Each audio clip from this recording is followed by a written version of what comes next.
Simba es un proyecto gratuito de promoción de la lectura. Ayúdanos a que nuestros libros lleguen a más gente compartiendo lecturas en las redes sociales. Si quieres, también puedes hacer una donación para mantener el proyecto y posibilitar que nuestra biblioteca siga creciendo. La conjuración de las palabras Benito Pérez Galdós. Cuento: érase un gran edificio llamado Diccionario de la Lengua Castellana, de tamaño tan colosal y fuera de medida, que, al decir de los cronistas, ocupaba casi la cuarta parte de una mesa, de estas que, destinadas a varios usos, vemos en las casas de los hombres. Si hemos de creer a un viejo documento hallado en viejísimo pupitre, cuando ponían al tal edificio en el estante de su dueto, la tabla que lo sostenía amenazaba desplomarse, con detrimento de todo lo que había en ella. Formábanlo dos anchos murallones de cartón, forrados en piel de becerro jaspeado, y en la fachada, que era también de cuero, se veía un ancho cartel con doradas letras, que decían al mundo y a la posteridad el nombre y significación de aquel gran monumento. Por dentro era mi laberinto tan maravilloso, que ni el mismo de Creta se le igualara. Dividíanlo hasta 600 paredes de papel con sus números llamados páginas. Cada espacio estaba subdividido en 3 corredores o crujías muy grandes, y en estas crujías se hallaban innumerables celdas, ocupadas por los 800 o 900 mil seres que en aquel vastísimo recinto tenían su habitación. Estos seres se llamaban palabras. Una mañana sintióse gran ruido de voces, putadas, choque de armas, roce de vestidos, llamamientos y relinchos, como si un numeroso ejército se levantara y vistiese a toda prisa, apercibiéndose para una tremenda batalla. Y a la verdad, cosa de guerra debía de ser, porque a poco rato salieron todas o casi todas las palabras del diccionario, con fuertes y relucientes armas, formando un escuadrón tan grande que no cupiera en la misma Biblioteca Nacional. Magnífico y sorprendente era el espectáculo que este ejército presentaba, según me dijo el testigo ocular que lo presenció todo desde un escondrijo inmediato, el cual testigo ocular era un viejísimo Flos Santorum, forrado en pergamino, que en el propio estante se hallaba a la sazón. Avanzó la comitiva hasta que estuvieron todas las palabras fuera del edificio. Trataré de describir el orden y aparato de aquel ejército, siguiendo fielmente la verdad, escrupulosa y auténtica narración de mi amigo el Flos Santorum. Delante marchaban unos heraldos llamados artículos, vestidos con magníficas dalmáticas y cotas de finísimo acero. No llevaban armas, y si los escudos de sus señores los sustantivos, que venían un poco más atrás. Estos, en número casi infinito, eran tan vistosos y gallardos que daba gozo verlos.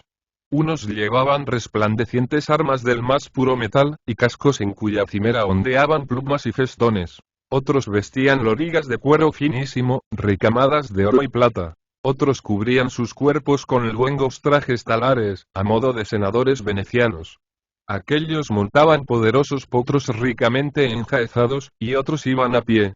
Algunos parecían menos ricos y lujosos que los demás. Y aún puede asegurarse que había bastantes pobremente vestidos, si bien estos eran poco vistos, porque el brillo y elegancia de los otros, como que les ocultaba y obscurecía.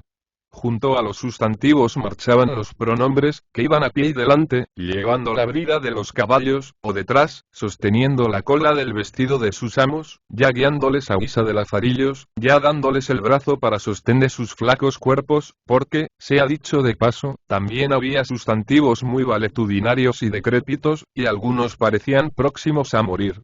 También se veían no pocos pronombres representando a sus amos, que se quedaron en cama por enfermos o perezosos, y estos pronombres formaban en la línea de los sustantivos como si de tales hubieran categoría. No es necesario decir que los había de ambos sexos. Y las damas cabalgaban con igual donaire que los hombres, y aún esgrimían las armas con tanto desenfado como ellos. Detrás venían los adjetivos, todos a pie. Y eran como servidores o satélites de los sustantivos, porque formaban al lado de ellos, atendiendo a sus órdenes para obedecerlas. Era cosa sabida que ningún caballero sustantivo podía hacer cosa derecha sin el auxilio de un buen escudero de la honrada familia de los adjetivos. Pero estos, a pesar de la fuerza y significación que prestaban a sus amos, no valían solos ni un ardite, y se aniquilaban completamente en cuanto quedaban solos. Eran brillantes y caprichosos sus adornos y trajes, de colores vivos y formas muy determinadas. y era de notar que cuando se acercaban al amo, este tomaba el color y la forma de aquellos, quedando transformado al exterior, aunque en esencia el mismo.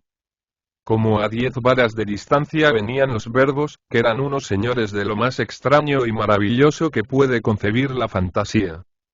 No es posible decir su sexo, ni medir su estatura, ni pintar sus facciones, ni contar su edad, ni describirlos con precisión y exactitud. Basta saber que se movían mucho y a todos lados, y tan pronto iban hacia atrás como hacia adelante, y se juntaban dos para andar emparejados. Lo cierto del caso, según me aseguré el Flos Santorum, es que sin los tales personajes no se hacía cosa de derechas en aquella república, y, si bien los sustantivos eran muy útiles, no podían hacer nada por sí, y eran como instrumentos ciegos cuando algún señor verbo no los dirigía. Tras estos venían los adverbios, que tenían cataduras de pinches de cocina. Como que su oficio era prepararles la comida a los verbos y servirles en todo. Es fama que eran parientes de los adjetivos, como lo acreditaban viejísimos pergaminos genealógicos, y aún había adjetivos que desempeñaban en comisión la plaza de adverbios, para lo cual bastaba ponerles una cola o falda que, decía, mente. Las preposiciones, eran enanas. Y más, que personas parecían cosas, moviéndose iban junto a los sustantivos para llevar recado a algún verbo, o viceversa. Las conjunciones andaban por todos lados metiendo bulla. Y una de ellas especialmente, llamada que, era el mismo enemigo y a todos los tenía revueltos y alborotados, porque indisponía a un señor sustantivo con un señor verbo, y a veces trastornaba lo que éste decía, variando completamente el sentido. Detrás de todos marchaban las interjecciones, que no tenían cuerpo, sino tan solo cabeza con gran boca siempre abierta. No se metían con nadie, y se manejaban solas. Que, aunque pocas en número, es fama que sabían hacerse valer. De estas palabras, algunas eran nobilísimas, y llevaban en sus escudos delicadas empresas, por donde se venía en conocimiento de su abolengo latino-árabe. Otras, sin alcurnia antigua de que van a gloriarse, eran nuevecillas, plebeyas o de poco más o menos. Las nobles las trataban con desprecio. Algunas había también en calidad de emigradas de Francia, esperando el tiempo de adquirir nacionalidad. Otras, en cambio, indígenas hasta la pared de enfrente, se caían de puro viejas, y yacían arrinconadas, aunque las demás guardaran consideración a sus arrugas. Y las había tan petulantes y presumidas, que despreciaban a las demás mirándolas enfáticamente. Llegaron a la plaza del estante y la ocuparon de punta a punta. El verbo ser hizo una especie de cadalso o tribuna con dos admiraciones y algunas comas que por allí rodaban, y subió a él con intención de despotricarse. Pero le quitó la palabra un sustantivo muy travieso y hablador, llamado hombre, el cual, subiendo a los hombros de sus edecanes, los simpáticos adjetivos racional y libre, saludó a la multitud, quitándose la H, que a guisa de sombrero le cubría, y empezó a hablar en estos o parecidos términos. Señores, la osadía de los escritores españoles ha irritado nuestros ánimos, y es preciso darles justo y pronto castigo.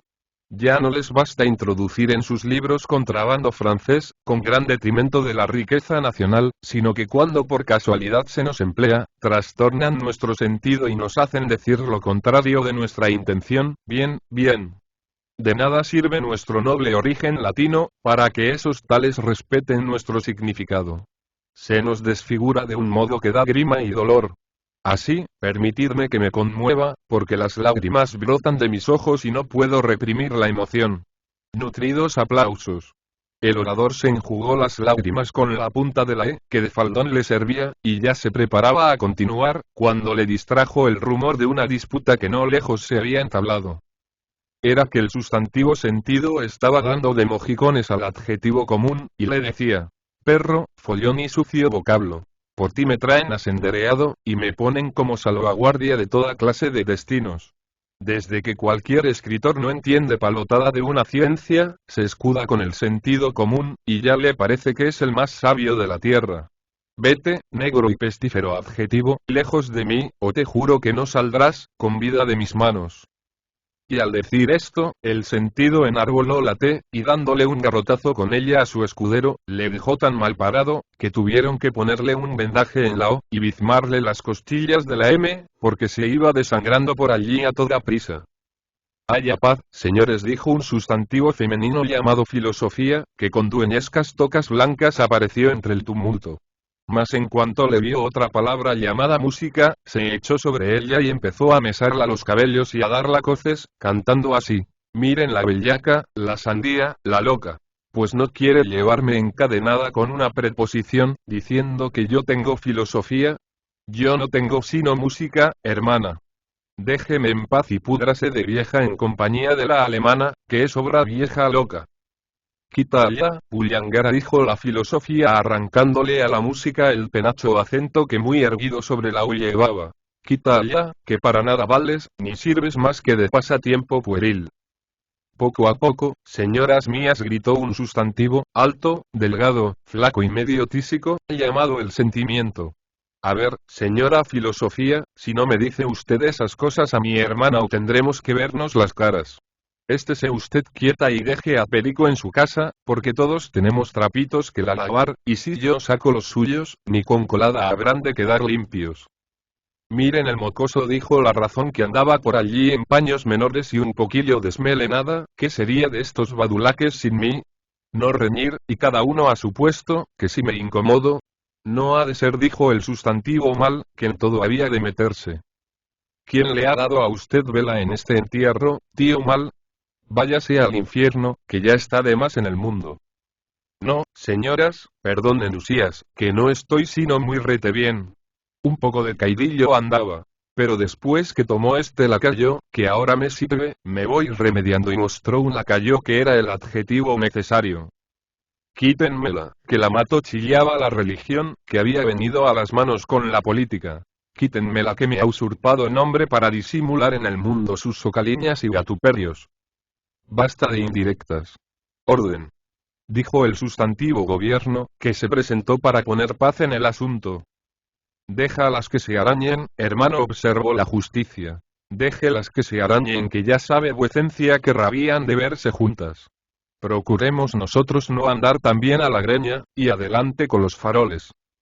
Mientras esto ocurría, se presentó un gallardo sustantivo, vestido con relucientes armas, y trayendo un escudo con peregrinas figuras y lema de plata y oro. Llamábase el honor y venía a quejarse de los innumerables desatinos que hacían los humanos en su nombre, dándole las más raras aplicaciones, y haciéndole significar lo que más les venía a cuento. Pero el sustantivo moral, que estaba en un rincón atándose un hilo que se le había roto en la anterior refriega, se presentó, atrayendo la atención general. Quejóse de que se le subían a las barbas ciertos adjetivos advenedizos, y concluyó diciendo que no le gustaban ciertas compañías y que más le valiera andar solo, de lo cual se rieron otros muchos sustantivos fachendosos que no llevaban nunca menos de 6 adjetivos de servidumbre. Entretanto, la Inquisición, una viejecilla que no se podía tener, estaba pesando fuego a una hoguera que había hecho con interrogantes gastados, palos de té y paréntesis rotos, en la cual hoguera dicen que quería quemar a la libertad, que andaba dando zancajos por allí con muchísima gracia y desenvoltura. Por otro lado estaba el verbo matar dando grandes voces, y cerrando el puño con rabia, decía de vez en cuando: si me conjugo. Oyendo lo cual el sustantivo paz, acudió corriendo tan aprisa, que tropezó en la con que venía calzada, y cayó cuán larga era, dando un gran batacazo. Allá voy, gritó el sustantivo arte, que ya se había metido al zapatero, allá voy a componer este zapato, que es cosa de mi incumbencia. Y con unas comas le clavó la zeta a la paz, que tomó vuelo, y se fue a hacer cabriolas ante el sustantivo cañón, de quien dicen estaba perdidamente enamorada. No pudiendo ni el verbo ser, ni el sustantivo hombre, ni el adjetivo racional, poner en orden a aquella gente, y comprendiendo que de aquella manera iban a ser vencidos en la desigual batalla que con los escritores españoles tendrían que emprender, resolvieron volverse a su casa. Dieron orden de que cada cual entrara en su celda, y así se cumplió, costando gran trabajo encerrar a algunas camorristas que se empeñaban en alborotar y hacer el coco. Resultaron de este tumulto bastantes heridos, que aún están en el hospital de sangre, o sea, de ratas del diccionario. Han determinado congregarse de nuevo para examinar los medios de imponerse a la gente de letras. Se están redactando las pragmáticas que establecerán el orden en las discusiones. No tuvo resultado el pronunciamiento, por gastar el tiempo los conjurados en estériles debates y luchas de amor propio, en vez de congregarse para combatir al enemigo común. Así es que concluyó aquello como el rosario de la aurora. El Flos Santorum me asegura que la gramática había mandado al diccionario una embajada de géneros, números y casos, para ver si por las buenas y sin derramamiento de sangre se arreglaba los trastornados asuntos de la lengua castellana. Madrid, abril de 1868. Pad.